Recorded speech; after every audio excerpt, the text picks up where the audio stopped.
Ulrich Beck in Risk Society talks about manufactured risk, which basically refers to the fact that, in a sense, as we've been sort of talking about, child protection has become a victim of its own success in a way. People expect social workers to be able to have this total transparency of everyday life.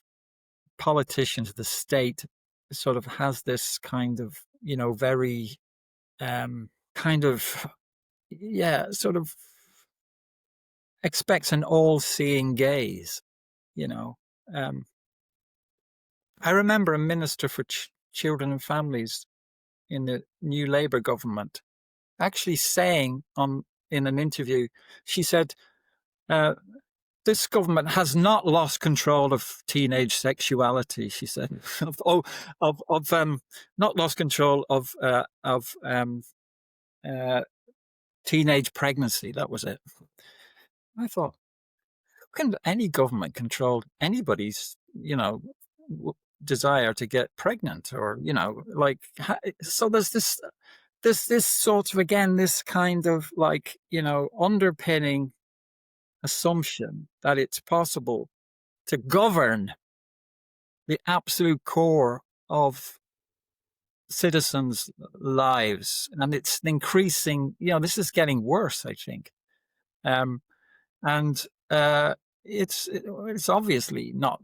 It's there is more surveillance, isn't there? Is this country got the most CCTV cameras of any country in the world or something?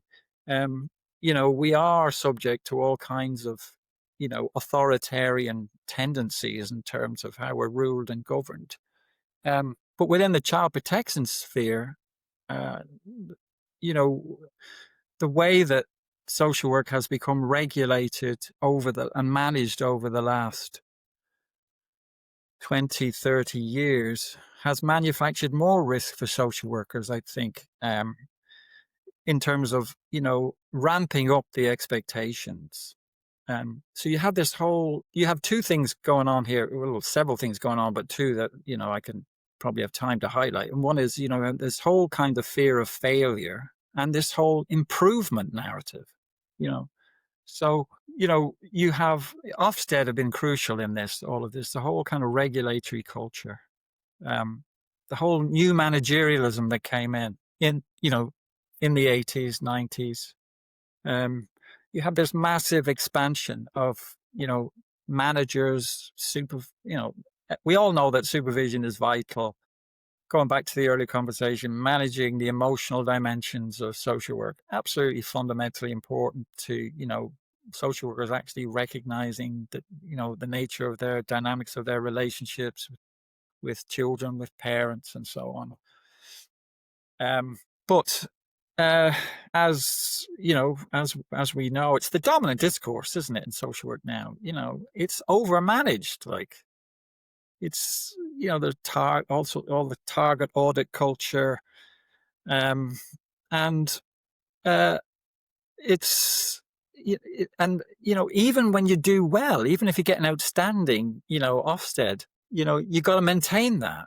You got to keep improving. It's never good enough. Yeah. And so there's this whole kind of anxiety around, maintaining how good you are. I mean, of course, there is some kind of positive benefit to this in terms of services, but, there's a whole other discussion here about inspection and so on, isn't there? And what do inspection judgments actually, show that organizations are good at? Like, is it that they're good at being inspected, or they're good at actually, when Matthew Gibson and I observed Ofsted inspectors, actually we got, consent to do observations of inspections.